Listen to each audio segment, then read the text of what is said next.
Well, hello and a warm welcome back to the Andrew Eborn Show with me, Andrew Eborn. Delighted to be joined yet again by Lawrence Fox. How are we doing, Lawrence? Hi, Andrew. I'm very good. Bit of a manic morning, but other than that, I'm very good. Yeah. Good. Well, it's good to hear that you're good. What was also good is hearing JD Vance's remarks at the Munich Security Conference on Valentine's Day. And he basically criticised the European government for what he perceived as a retreat from free speech and democratic values. He talks about the bigger threat than China and Russia were the internal threats. What's your take on that? I think he's right. We weren't. It wasn't a speech you were expecting at the Munich Security Conference from Vance, and he's really showing what a vice president is capable of doing. We got used to the fact that vice presidents didn't do anything except cackle. Um, but we now have a US vice president who's really shaping and expanding the vision of MAGA. I think he's absolutely bang on because, as you know, I've been harping on about this boring free speech issue for years. But if we don't have free speech, you don't have democracy. So it's all very well, Keir Starmer, you know, defining what enemies we've got, whether it be the terrible sun monster or whatever else he's upset about this week. But actually, without free speech, you don't have a democracy. So Vance is right, and you can tell he's right because absolutely all of the people you'd expect to get upset about it did get upset about it, and that's to the point of tears. I saw from the head of the security conference, he burst into tears going, "Oh no, the socialism is not going to work for us anymore. We cannot have the socialism. It's not going to work. I'm now crying because I can't control all the plebs with my socialism." Yeah, no, you're absolutely right. And what he did, he highlighted a few specific cases. He talked about the conviction of a Christian in the UK for praying near an abortion clinic and the annulment of the election results in Romania. In pretty extreme cases on both of those. His actual words, what he said is that the threat that I worry the most about vis-a-vis Europe is not Russia, it's not China, it's not any other external actor. And what I worry about most is the threat from within. He's got to be right, hasn't he? He is absolutely right. In terms of the Isabel Webster, I think her name is. No, that's the columnist, but it's Isabel something or other. I must remember her name. Who is praying outside the abortion clinics? Uh, these are big issues. Sorry, I've got to turn the TV off now. It's just turned on. One That's all sec. right. You can turn the TV off, and I think that's fine. Because whilst you're turning the domestic stuff, which is Just what we turned love, on randomly. I love it. It's wonderfully random. It's good. Mm. But absolutely. No, so But you're right. You were saying is that the praying outside. So what it is, what the other people will argue, I always like to put a bit of balance in here. What they will argue is that there was a restriction order from anybody being near the abortion clinic. It was nothing to do with free speech. It was to do with the fact there was a restriction to stop people being intimidated. What's your answer to that? that there shouldn't be a restriction, and who is what harm is silently praying in your own head doing to anybody? There's an argument to say that you shouldn't have people outside protesting, but there's also an argument to say if you want to move these if you want to have these baby slaughterhouses, then you should have them somewhere where people don't live. You don't create exclusion zones for people who have very strong feelings about life. There's some uncomfortable facts about abortion which people never really go into, which is, well, they do, but they get hounded for saying it. This is a separate piece of DNA inside a woman's body. She's the custodian of it for 9 months. It's a totally separate life under any metric that you measure. So therefore, it's totally fine for somebody. We're always talking about women's rights and human rights, draconian laws are imposed on us in the name of human rights. What about the human rights of the unborn child? What about their rights? So I think he's absolutely right. We have a fifth column in Europe, in England, which is trying to destroy all of the very fabric of who we are from within. And the problem is that if they carry on doing it, which Vance is cautioning everybody against, you'll end up with a sort of cold civil war in your own country between those that have no interest in borders, nationhood, values, culture, traditions, customs, heritage, law, and those that want to see a sort of borderless utopia, which I've told you we've spoken about before. And America is going to lead the way in this, and I'm glad that the gaze of the Trump administration has been put on Britain and Europe now, because what comes with this statement about free speech from Vance is a warning. which as is being backed up by Trump over, online so-called online harm or online safety, which is just another excuse, another word for censorship. Which is, if Starmer wants to push ahead with this legislation, admittedly brought in by the Conservative government, ridiculous waste of time they were, that he's going to make life very difficult for us, and so be it. I think we do. Britain and Europe more broadly needs to be punished by America. If I was American, I'd be sick to death of paying through the nose to get tariffs on German cars to be imported into America, to have the tariffs returned by us to import American cars into the United Kingdom, to pay to keep us safe, to pay to keep us secure, to cover the costs of these ridiculous wars. And what do they get in return? They get a bunch of communists turning around and telling them that we're in some way superior, but we don't. We just have an elite ruling class that was proved in the EU, these unelected sort of kleptocratic people who are not accountable for anybody, who think that they can rule over the plebs. It's very Soviet, and I'm glad. And I think, the warning is sort your free speech out, or we're going to punish you. And I think, bring it on. Yeah, no, absolutely. And it's always the balance, isn't it? Because they say it's freedom of speech, but not freedom from consequences. Where do you draw the line? And we talked about previously about things like defamation, inciting violence, and so on and so forth. Where do you draw the line? I'm getting the more I think about it, I've sort of flipped and flopped back. I'm edging now towards free speech absolutism. But I can definitely see a case for not for incitement to violence. I think that's a bad thing. But it seems to only, again, that one only works in one direction. I mean, the number of times that people threaten to cut my head off or kill me with absolutely no sanction from the police, whether it's reported, I've given up reporting them to the police nowadays. But I think, in the absence of knowing in a very complex and nuanced area like free speech, you should start at absolutism and work your way back, is what I'd say. Very, very clear. Well, the other revelation in the last few hours is nearly 300 people have been charged with online speech crimes under the Online Safety Act. And there's been a massive alarm about the growing restrictions on free speech. And basically what it does is the legislation criminalizes the spread of fake news and the sending of threatening communications, led to 67 convictions so far. Lord, as he now is, Toby Young, founder of the Free Speech Union, said the number of people who've been charged with this offence is deeply concerning. And the problem with trying to criminalise disinformation is that it empowers the state to decide what is and isn't true. What's your view?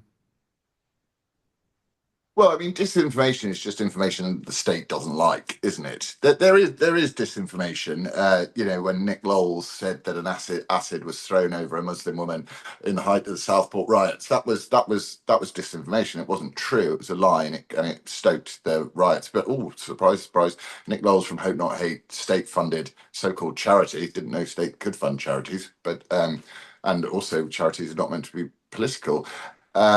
Received absolutely no sanction whatsoever. If you're going to have any free speech legislation, it has to apply equally to all, but I think ultimately one mustn't. And what's happened here is the state has turned around after Harry Miller's victory against the College of Policing to get rid of these non-crime hate incidents. I mean, what a ridiculous term that is on its own.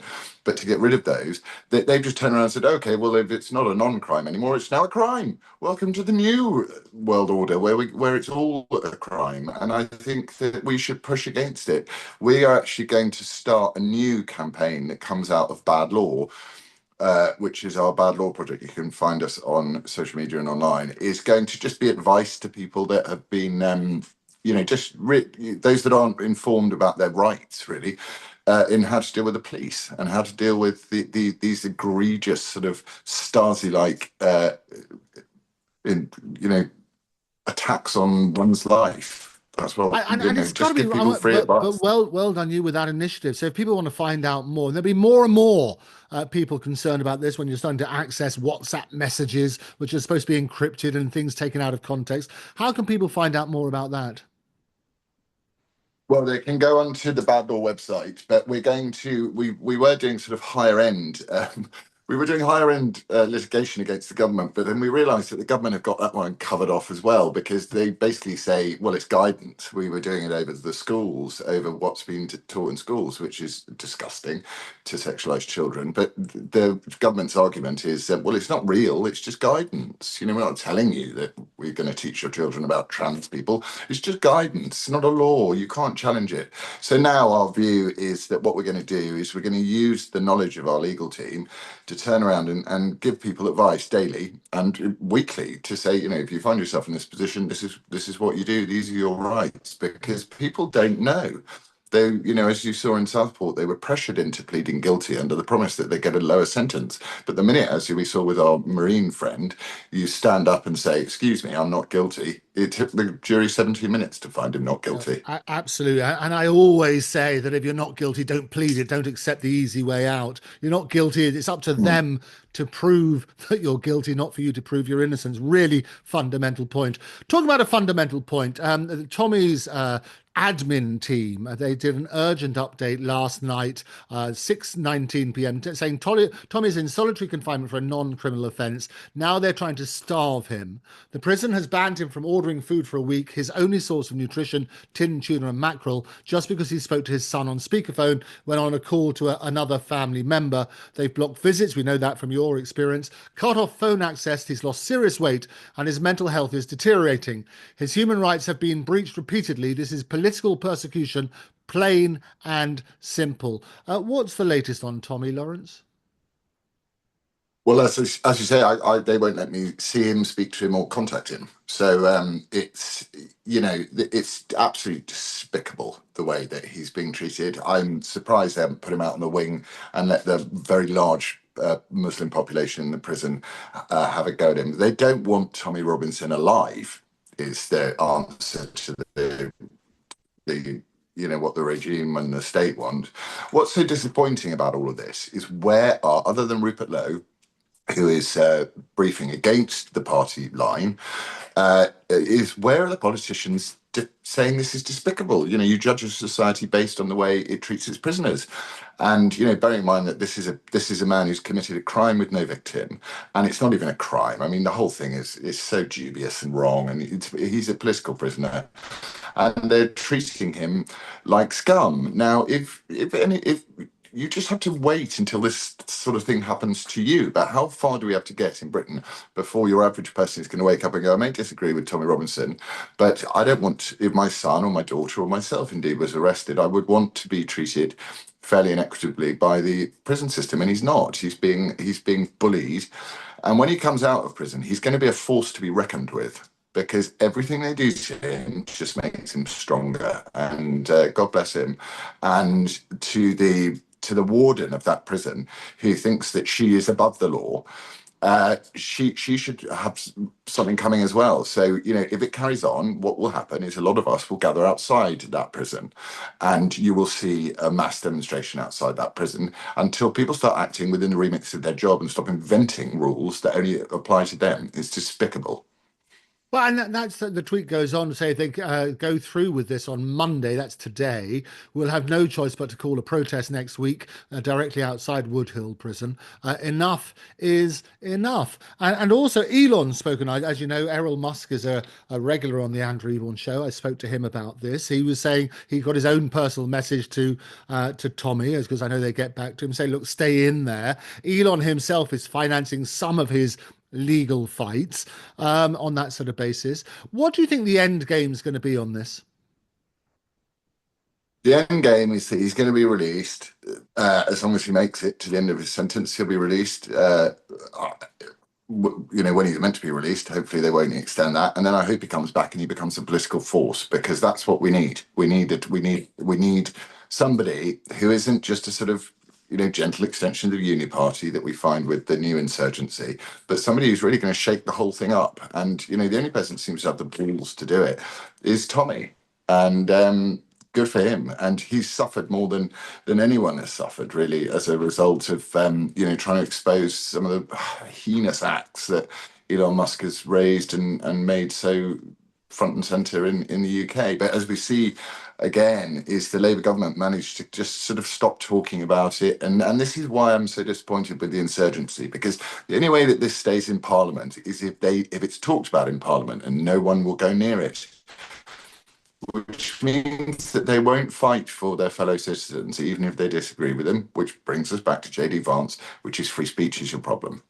So you're worried about being cancelled because you happen to be sympathetic to the fact that Tommy Robinson may have had a good point or two on Islamic rape gangs, then you'll be silenced, as he has been, but he won't be for long, that's for sure. And he's got tremendous supporters online. I mean, every time there's a post about Tommy, they all come out in support. And there's lots of people. There's lots of those who really support our various conversations that you and I have, and say, well done, Lawrence, for sticking up for him. And there's also those, I don't know, hardliners who try to criticize you for not turning up at certain rallies. What would you say to them?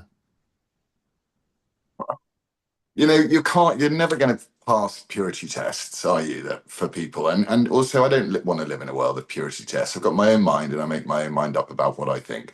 And people have every right to criticize me if they do. I had a man this morning say, a racist online saying, you agree with me then? And I've said, no, I don't agree with you. I agree that we've got a major problem with, sort of hordes of military age men invading our country. I agree with that. But I don't believe that we should send everybody home just because they don't happen to be white.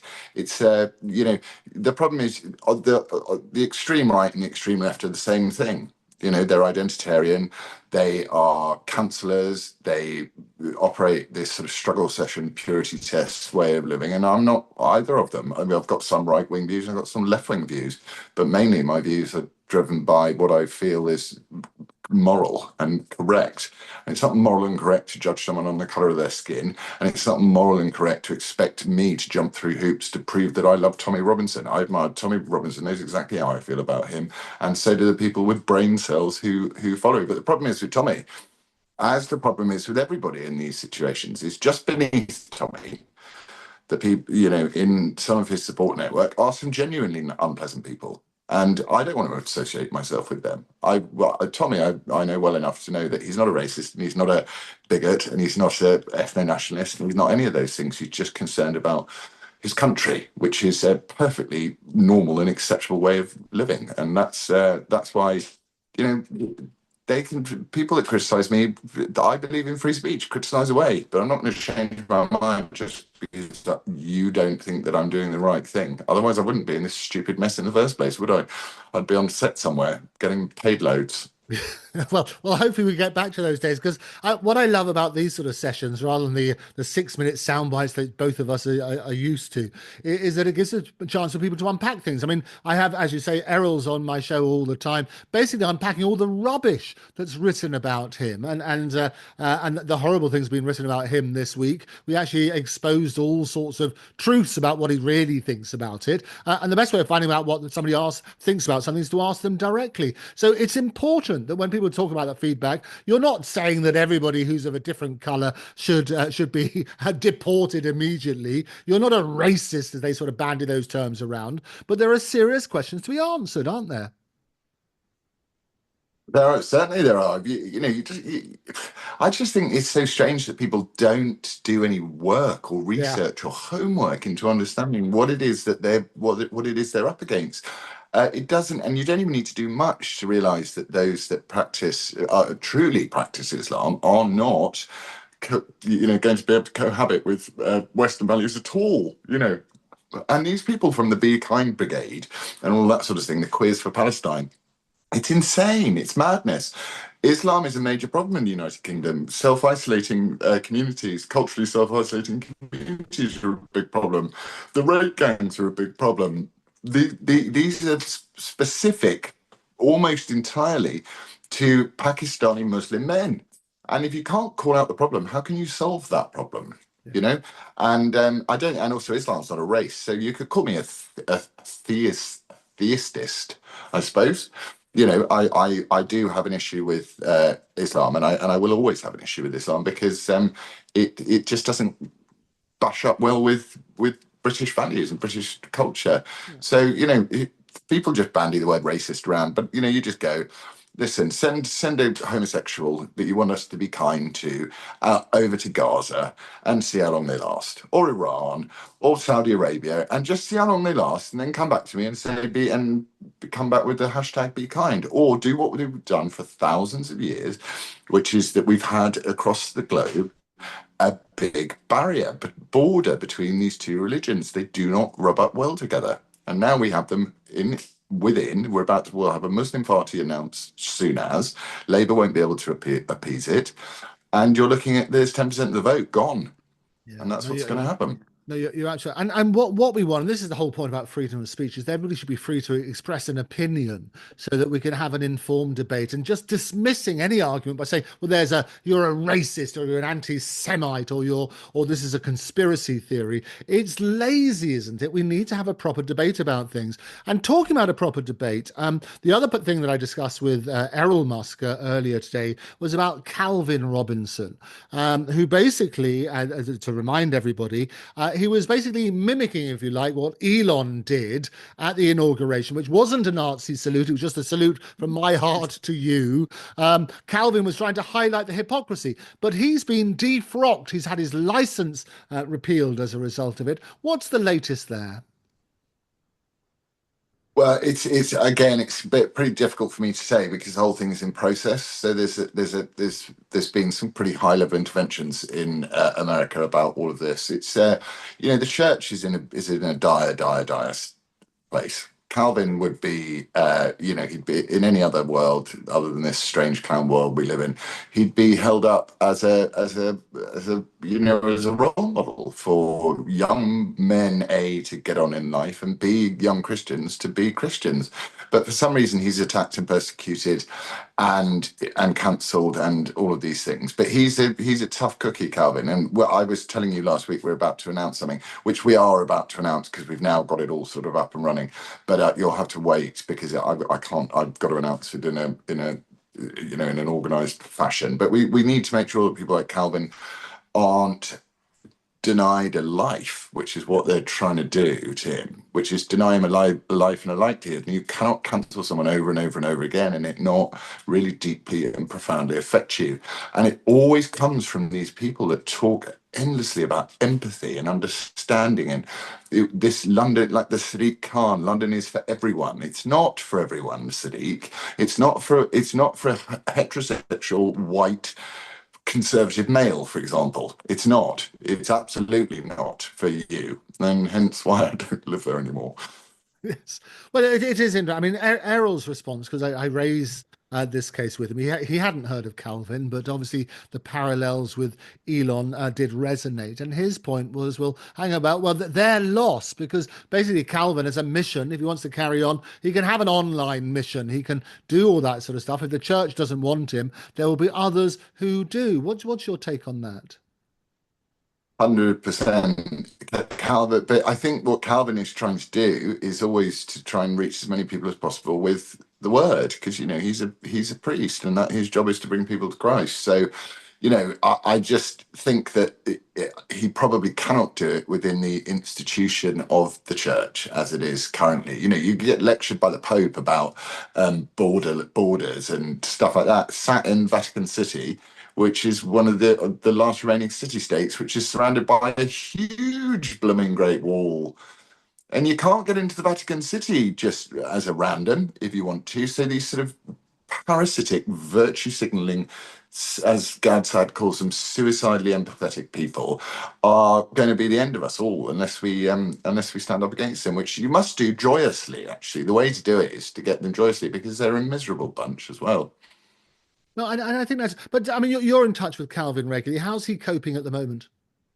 He's down.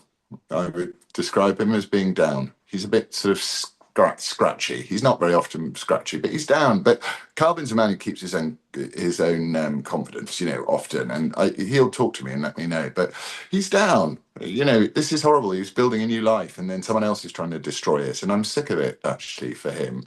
And we're going to do everything we can to help him, and I hope that people who love him and believe in all the things we've talked about so far in this conversation get behind him too, because he's like me, he couldn't get a job in Tesco's in this country.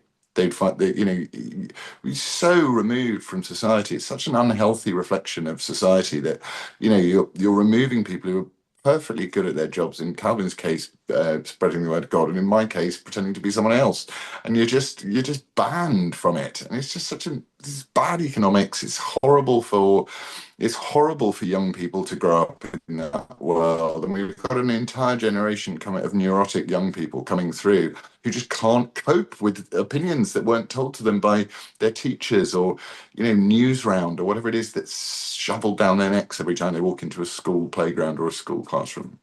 Yeah, no, you make absolute sense. I mean, it's a when I first had you on with Errol Musk, he said, "Oh, isn't he that wonderful actor from whatever?" Do you think you're ever going to get back to those days? You must miss them.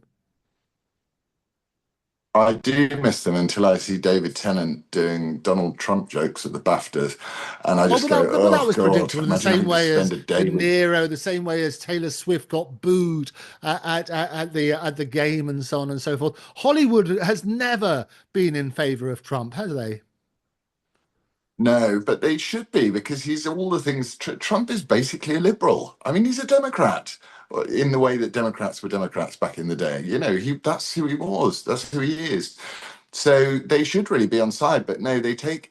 Hollywood will do all elitists and all fake socialists, your Tilda Swintons and your David Tennants of this world. They're not interested in equality for people. They don't care about that at all. They care about their giant house in West London, their huge paycheck, and to be damned with the rest of us. That's what they think. And until that hegemony is broken by people who are willing to stand up, then art will suffer badly. You've got a film. It's so difficult. I turned on the telly last night to try and find a film to watch, and I'm stuck back in 1996. I don't think I've watched a film made after 1996 for quite some time now. Well, I think So I'd love to go back. you were definitely in favor. I saw your tweets about Conclave, with your your glorious spoiler alert on that one, which won't necessarily give. But what were your views on the BAFTAs then? Apparently they were on last night, weren't they? I feel so. I remember when I was an actor, I used to think that the world revolved around acting and show business, as one does, because you're stuck in this tiny little world. And now you wouldn't really know it existed. I mean, Keir Starmer tweeted something about the BAFTAs. I don't think it was trending on social media. I don't think anyone was really that engaged with it. I think David Tennant is just spooky, actually, as a human being, pushing this child mutilation cult agenda. I think it's vile.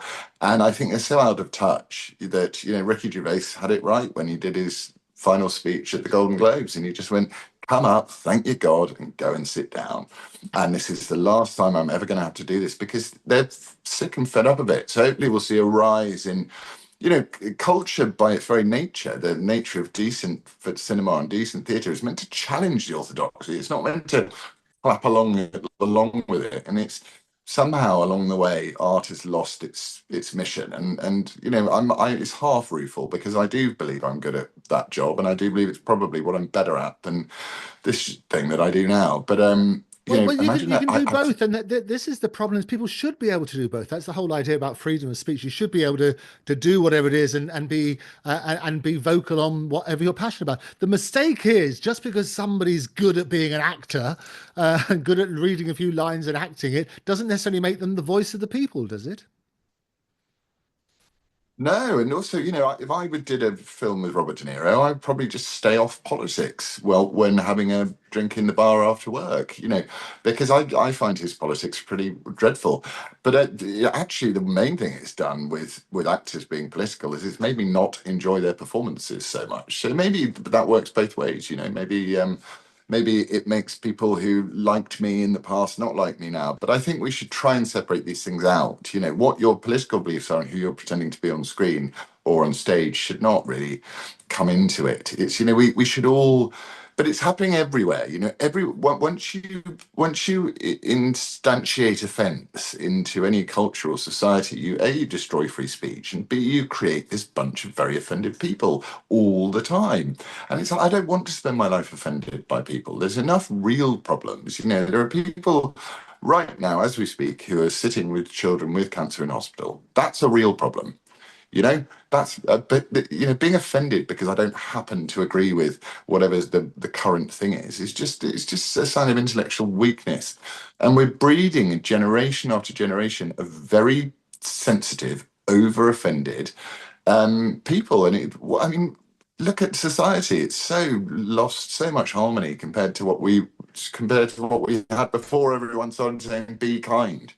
You know, when people didn't try and be kind, everyone seemed to be kinder when we lived in the non-virtue signaling world. Well, and I think you're right, it is virtual thing. I mean, that's why it was such brilliant casting having Ricky Gervais present these various award ceremonies where it was all tongue in cheek. He was going to take the mickey out of everybody. Do you think the industry has gone just too far the other way now? Yeah, and it will have to. I think at some point, it's gonna become economics, isn't it? At some point, it has to become. You know, the Oscars is now what I think 7 million people watch the Oscars, down from like 100 million in just a few short years. And you know, these films are okay. Netflix can swallow up a loss making film, but you can't do it forever. And people will ultimately, in the end, that you vote with your wallet and your eyes, and this constant moral lecturing from show business is it's ridiculous, because also show business is the most depraved, debauched, and paedophilic world that there is.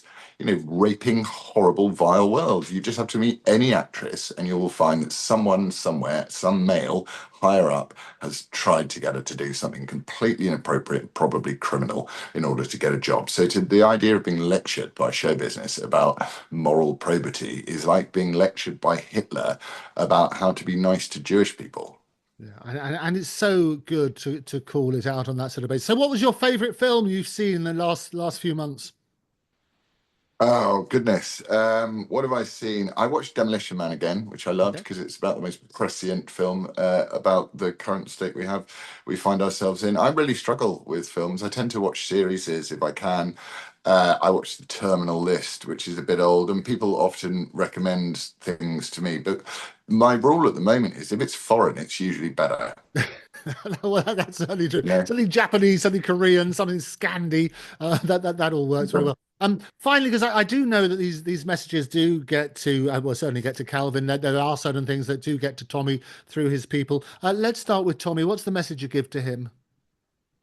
Hang in there. You'll be out soon, and I'm in the process of dealing legally with the warden of this prison.